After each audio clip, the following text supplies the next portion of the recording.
Second message. All I want is Christmas.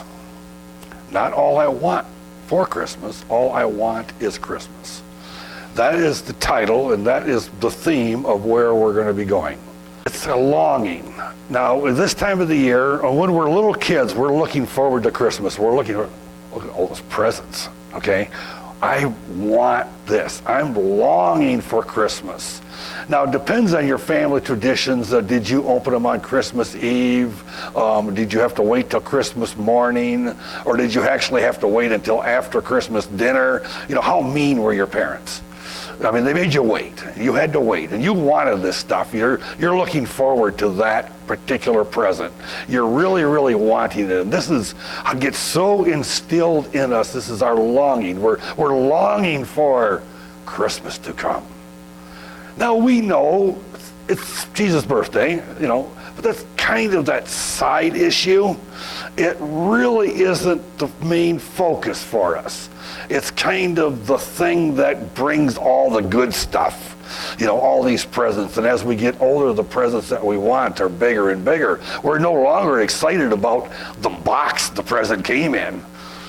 That was exciting at one time. Now it's the big box, what's in it, that counts.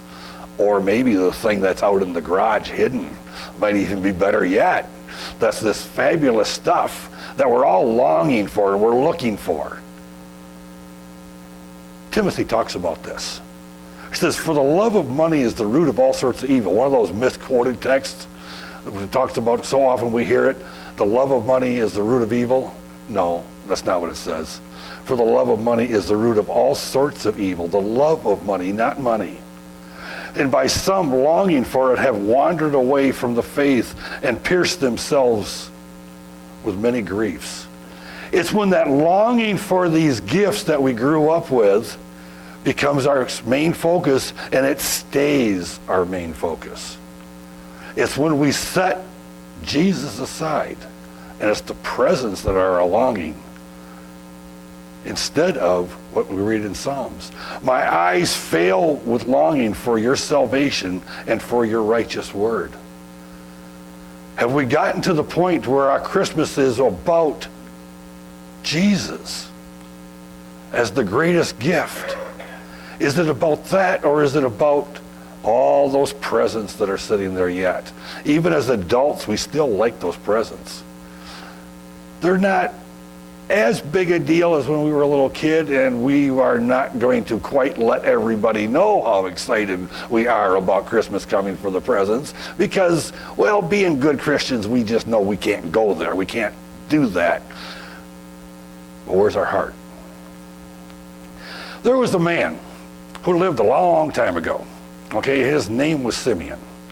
Simeon had this longing, but his longing wasn't for the presents. His longing wasn't for things. His longing was for Christmas. Because this was before there was Christmas. This goes way back before Christmas. And he was a godly man. He always went to the temple. He always did his duties. He lived a good, godly life. And he prayed. He prayed. And he said, when is Christmas coming? And he got an answer. The Holy Spirit told him Christmas will come before you die. Wow. The years go on. And his longing is still there, and he keeps saying, well, when, Lord? I'm starting to get pretty old, you know, and I ain't going to be around a whole lot longer. That's just the reality. You know, that's just kind of the way things work. But did I hear you right?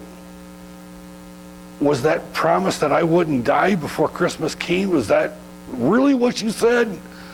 How often do we do that? We hear and we know and we follow, and God tells us something, and time goes on, and I'm not so sure that's the way I heard it. And we start wandering, and we start wondering, is that really true?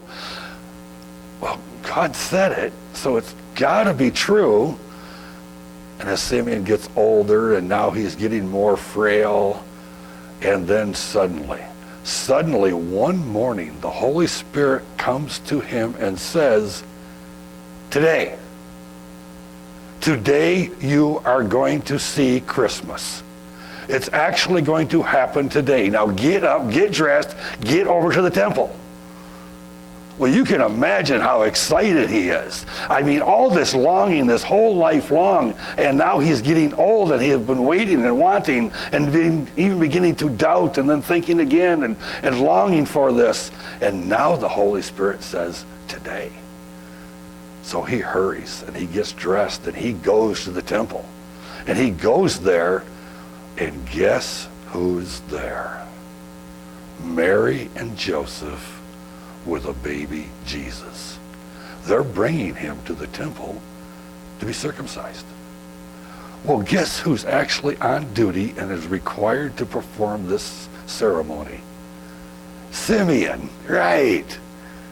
Not only was his promise fulfilled, but he actually not just saw Jesus, he actually got to hold Jesus in his arms. God fulfills his promises to us. They go way beyond what we're hoping for. And even through our doubting and through our wondering, is that really what you said? When it's fulfilled, it's beyond what we imagined. And that was for Simeon.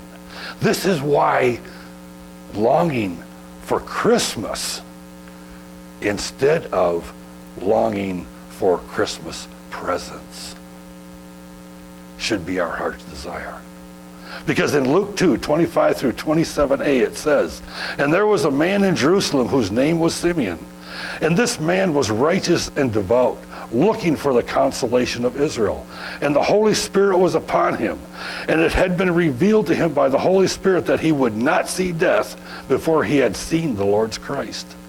And he came into the Spirit into the temple. And when the parents brought in the child Jesus, continuing on in verses 30 to 32, for my eyes have seen your salvation, which you have prepared in the presence of all peoples, a light of revelation to the Gentiles, and a glory to your people Israel.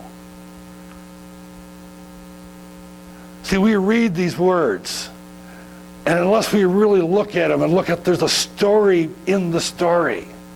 The story in the story has something to teach us. Simeon's longing. This didn't happen in 5 seconds like it took me to read it. This was a lifetime of time. But the day came, and the promise was fulfilled.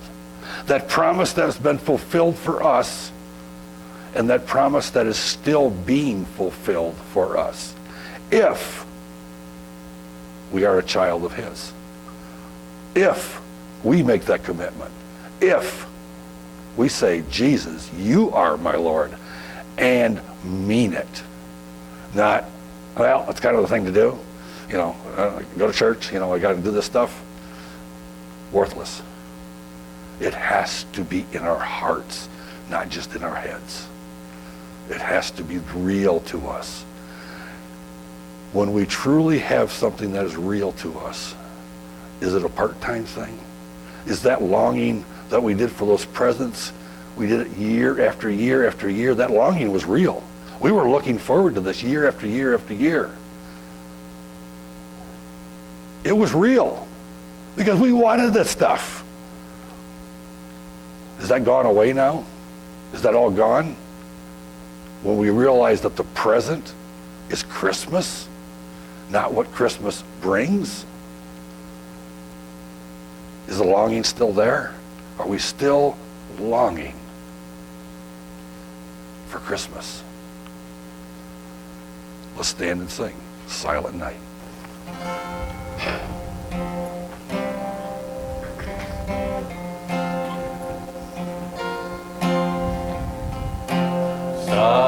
Silent night, holy night, all is calm, all is bright,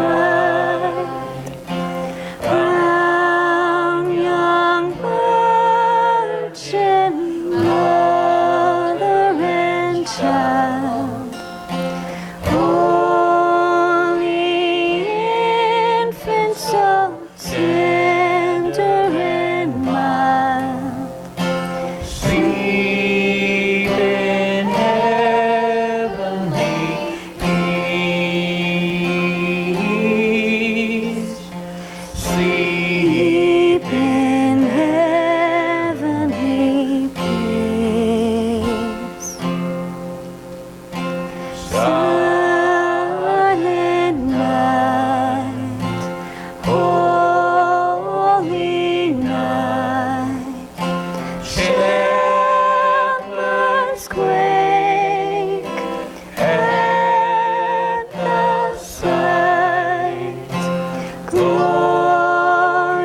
of thee.